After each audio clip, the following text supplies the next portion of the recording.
Okay, good morning everyone. So welcome to the second biotechnology seminar this semester. So today is my pleasure to introduce two speakers. Our first speaker is Peiwen Wu. She is from the Yilu's lab. Peter Wang and Jianjun Chen are her co-advisors. Today, she will talk about the DNA enzyme as novel tools for the metal ion sensing in living cells. Peiwen is an IGED fellow. She got her bachelor degree from University of Science and Technology of China. And now she is a PhD student in the U of I. So let's welcome Peiwen.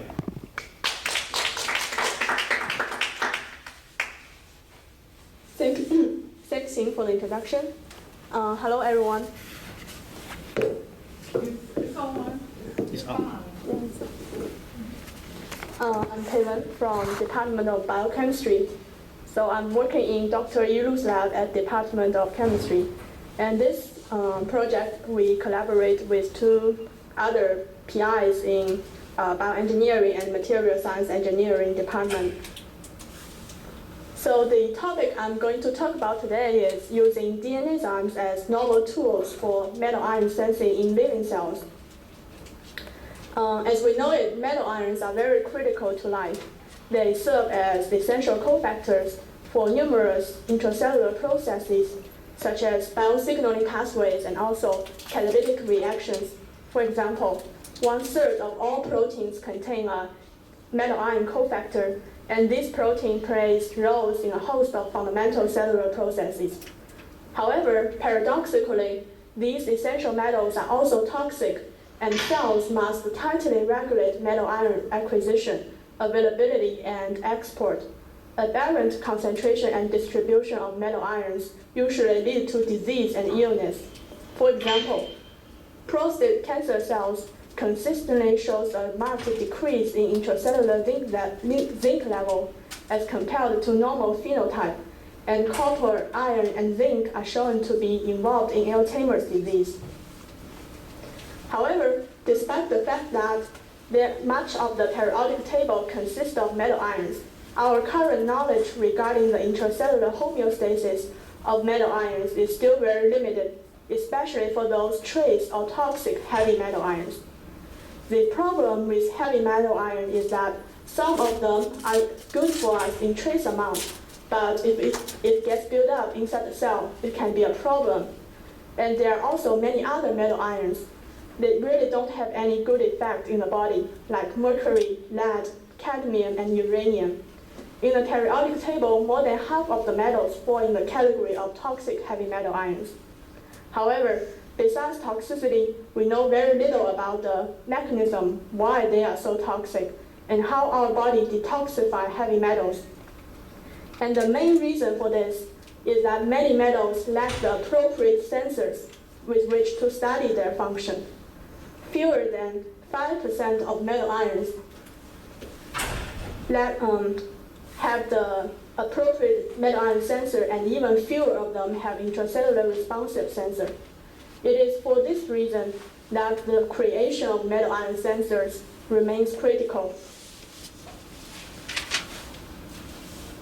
There has been tremendous effort put in developing intracellular metal ion sensors in the past 3 decades through contributions from numerous researchers and multiple rounds of design. Small molecule indicators as well as genetically encoded sensors have been developed for several metal ions such as calcium and zinc.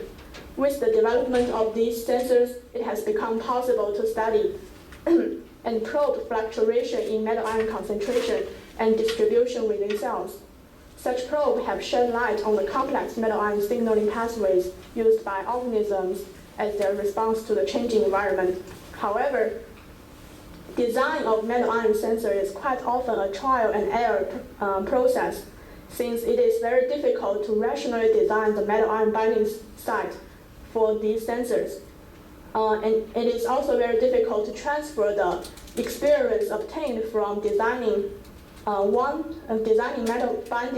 metal ion sensor for one metal ion to designing metal ion sensor for others. So To address this problem, we wondered if we could have a general method which could allow us to construct metal ion sensors for any metal ion of interest. And we tackled this problem by taking advantage of DNAzymes. So what is DNAzyme? DNAs were considered simply as a genetic information carrier for a long time. However, in 1994, Bricker and Joy first discovered that DNA could also catalyze enzymatic functions with the help of cofactors. And these kinds of DNAs are also named as DNAzymes because of their catalytic functions. Since then, DNAzymes have been shown to catalyze many of the same reactions as ribozymes or protein enzymes. Notably, the catalytic efficiency of DNAzyme is often similar to that of ribozymes or protein enzymes. Here are several examples of in vitro selected DNAzymes by several labs, including our own.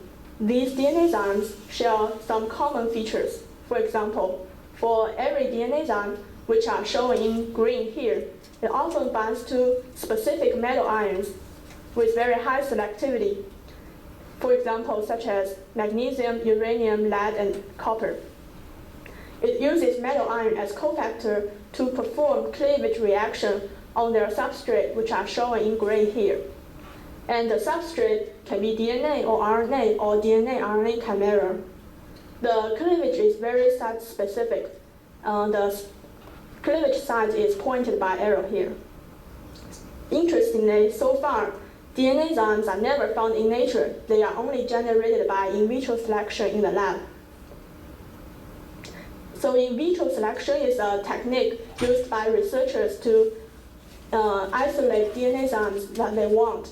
It's a process of selecting specific DNA sequences from a large random DNA pool, up to 10 to the 15 different sequences, to select a DNAzyme that can use specific metal ion as cofactor. The DNA pool is incubated with a solution of target metal ion under application-relevant conditions. And the winner strand that can catalyze the desired reaction are retained while others are discarded. And the selected sequences are further amplified by PCR reaction to seed the next round of selection with more stringent conditions, such as shorter reaction time and lower concentration of metal ion to increase the binding affinity and activity. After several rounds of selection and amplification, the winner strand that has the best catalytic activity and selectivity toward the target metal ion will be selected. And the advantage of this in vitro selection process is that it does not require rational design to construct a metal ion binding site. And theoretically, we can select DNAzymes for any metal ion of interest. To find a general method to transform DNAzyme to metal ion sensors, we need a method to transform the DNAzyme activity into detectable signals without losing its binding affinity and selectivity. So we came up with the way of building this catalytic beacon to convert the metal ion binding and subsequent cleavage into a fluorescent signal. You can see here, the substrate strand is labeled with a fluorescent tag, and the DNAzyme strand is attached with a quencher. Therefore, the fluorescence is quenched in the presence when the substrate strand is hybridized with the enzyme strand. However, in the presence of the target metal ion, for the DNAzyme, the substrate will be cleaved. And due to the difference in the melting temperature before and after cleavage, the cleaved piece will be released from the DNAzyme and result in a turn-on fluorescent signal. So by using this general methodology, we have successfully turned many DNAzymes into biosensors with good detection limit and selectivity. For example, we have developed lead biosensors based on lead DNAzyme. you can see that only in the presence of lead could we see a fluorescent signal, while there's no response in the presence of other metal ions. And the detection limit can reach to as low as 1 millimolar, which is far below the toxic level. Similarly, a uranium sensor was also built upon the uranium-specific DNAzymes with its detection limit as low as picomolar range and over 100 millionfold selectivity over other metal ions. Despite the fast development of DNAzyme-based sensors for environmental detection in vitro, there's still no demonstration showing whether these sensors can also be potentially used for living cell sensing. The main challenges reside in how to deliver DNAzymes into living cells and keep them stable and active in the cellular environment. Generally, the negatively charged DNA can hardly pass through negatively charged cell membrane.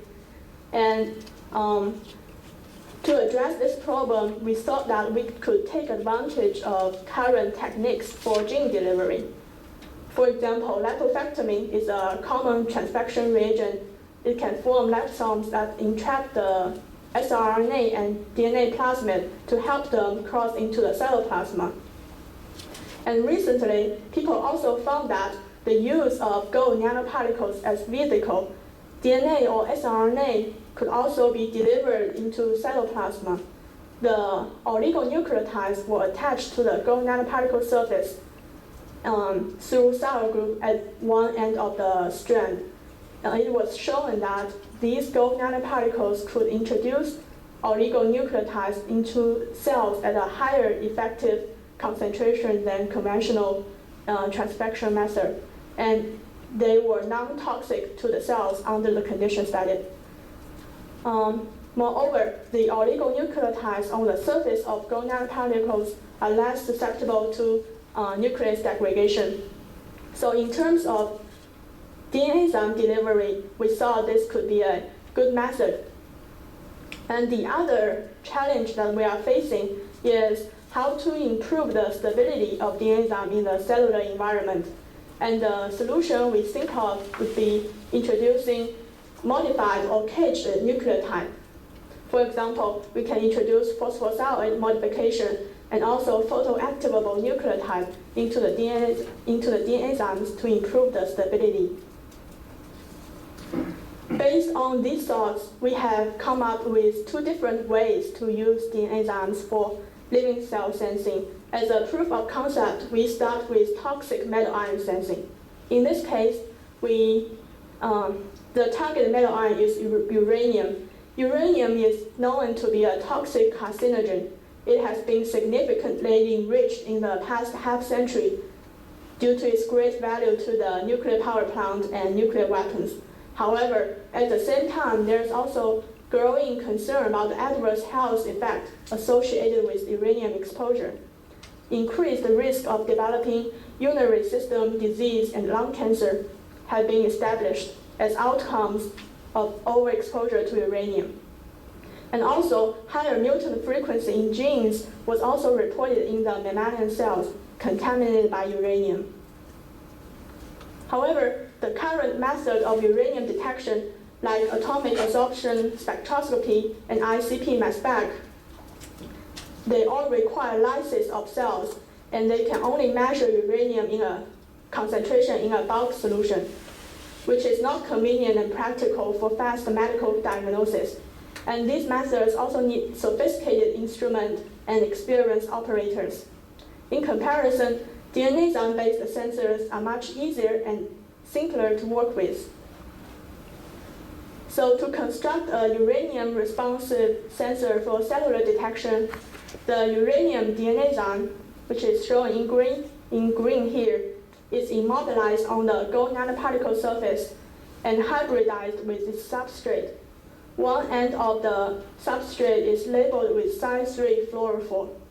In the absence of uranium, the fluorescence is quenched because the fluorophore is in close proximity to gold nanoparticle, and gold nanoparticle is known to be able to quench the fluorescence. However, if uranium is present, the substrate strand will be cleaved, and you will see a dramatic increase in the fluorescence. Therefore, a turn-on fluorescence signal is expected to be seen specifically for uranium. Another molecular quencher is attached to the distal end of the substrate strand to further reduce the background fluorescence. To reduce the degradation of DNAzyme by cellular nucleus, phosphosilyate modification were introduced to the two ends of both DNAzyme and its substrate. In this way, we obtain a uranium-specific sensor with gold nanoparticle as its delivery vehicle. To test the performance of DNAzyme nanoparticle probe, the fluorescence increase was monitored in buffer conditions first. Buffers with similar pH and ion strengths as physiological conditions were used to test the activity. The fluorescence was monitored at 568 nanometer, which is the maximum emission peak for size 3 fluorophore. As we can see here, if no uranium was added, DNAzyme remains inactive on gold particle. But if there was uranium, we can see an immediate response, and the fluorescence increased by 5-fold within an hour and plateaued after 2 hours. And in this figure on the right shows the spectra of the probe before and after addition of uranium. It indicates that the uranium DNAzyme remains active and sensitive on the gold nanoparticle surface, and the turn-on fluorescence was good for living cell sensing. Having demonstrated that the DNAzyme probes showed good sensitivity and stability in the biological mimicking environment, we next test their cellular uptake and fluorescence change using HeLa cells as a model. To introduce uranium into the cells, we cultured HeLa cell on a slide chamber, and uranium was added into the cell culture media. The amount of uranium inside the cell was measured after 20-hour incubation. The result shows that uranium was transported into the cells, and the amount was sufficient for detection. And after uranium incubation, our DNAzyme probes were added and incubated with cells for 2 hours. And DNAzyme that didn't go into the cells were washed away, and the cells were used for imaging.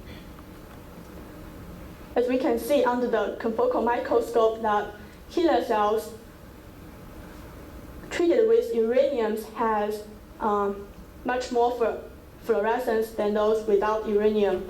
And the fluorescence was mainly seen in the cytoplasma, which is consistent with the localization of DNAzyme gold nanoparticle reported previously. So for the figures, the red fluorescence is from the DNAzyme probe, and the blue fluorescence is from nuclear staining.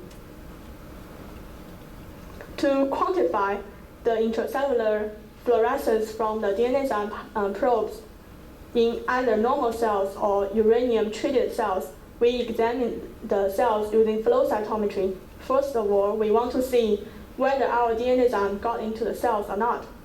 So in this case, neither of these two samples were treated with uranium. Cells not treated with DNAzyme probes showed a mean fluorescence at a value of 600, while cells treated with the probe shows a mean fluorescence value of 700. Such a difference in the fluorescence intensity is very likely due to the background fluorescence from DNAzyme probes, and it's also a good indication for the uptake of DNAzymes. And after that, we move on to check if we could find difference between normal cells and uranium-treated cells. We screened different concentrations of uranium from 10 nanomolar to 100 micromolar, and we started to see the obvious fluorescence increase from 500 micromolar. So from the literature, the CI50, which refers to the 50% loss of viability of this kind of tubular epithelial cells, was reported to be 450 micromolar, and our detection threshold was around that region. you can see that for the cells without uranium, it has a mean fluorescence of 700, and cells with uranium, the fluorescence shifted to 790. So these results demonstrate the good signaling ability of the probe in the living cells. And interestingly, if we increase the concentration of uranium, we can see an increased fluorescence change. So to summarize this part, we have demonstrated that the DNAzymes can be delivered into the cytoplasm without losing its function by conjugating to gold nanoparticles. And the DNAzyme-based sensors can serve as metal ion indicators in living cells. This could potentially expand the number of metal ions that we can detect. And for the future direction, we are interested in finding out if there is correlation between uranium concentration and the increased fluorescence intensity. Now I'm going to move on to talking about another strategy that we came up with to utilize DNAzymes for metal ion sensing in living cells. And this work is mainly done by my lab mate Kevin. Unlike toxic metal ions that are usually not present in our body, some of the heavy metal ions exist in both extracellular and intracellular environment, such as zinc. If we want to detect these bioavailable metal ions, one major concern is that DNAzyme is going to be cleaved during the delivery process, and we won't be able to see a responsive signal. So in order to overcome this issue, we have devised a caged DNAzyme strategy. The DNAzyme we use here is a zinc-specific DNAzyme.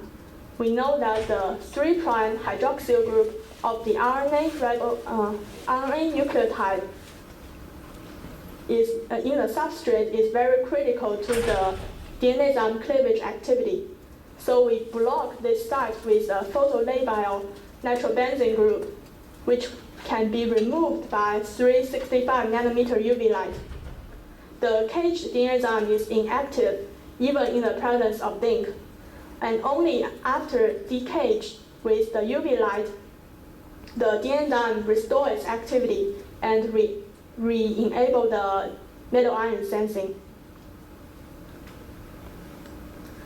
So we also first test the DNAzyme, the caged DNAzyme activity.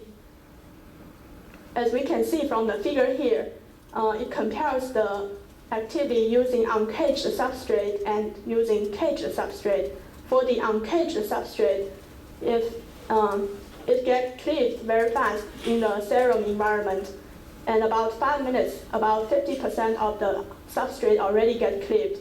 But the caged substrate is very solid, even in the cellular environment. And only after decaging it with UV light, you will see a responsive turn-on fluorescence. And we use lipofectamine-based delivery to deliver this zinc-specific DNAzyme into cells. And after the delivery, we treat the cells with UV light to decage the caged substrate. And after that, if zinc is added, we can see a restored activity and increased fluorescence inside the cell. So, as a summary, both of these two strategies have demonstrated that DNAzymes can be used for metal ion indicators in the living cell, and both toxic and endogenous metal ions can be detected. For the future direction, we would like to look at the metal ion levels and its correlation with the disease development stages. And we also were working on developing ratiometric DNAzyme sensors. And we would also looking at targeting the DNAzyme into specific organelles inside the cell. So with that, I'd like to thank my advisor, Dr. Lu, and co-advisor, Dr. Peter Wang and Dr. Zhenjun Chen. I'd like to thank IGOT for the traineeship and Laura Miller for the arranging the seminar. And I'd like to thank all the Lu Group members and thank you for all the attention. With that, I'd like to take any questions.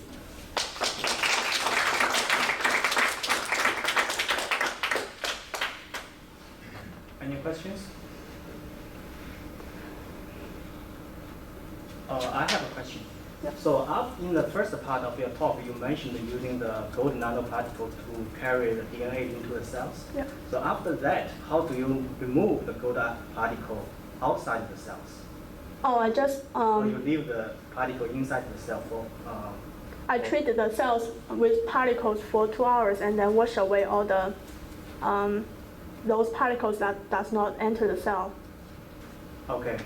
So some particles have already entered the cell, and the fluorescent signal we saw is from those particles with the DNAzymes. Yeah. So Yeah. those particles, do you need to take outside the cell, or cell will No, exocytosis? yeah, it goes into the cells by endocytosis, and it just remains inside the cell. Okay. Yeah. Any Yeah. other questions? Sorry, one more. Perhaps I missed it, but how do you conjugate the DNA onto the gold? Oh, it's Perhaps I missed that. the DNA is style modified, Okay. and through gold style chemistry, it's like a covalent attachment. The DNA can be attached. Dial on one end only, right? Yeah. Okay. There's a question remotely. Oh, okay. From using the cells. Yeah. Okay, Jules.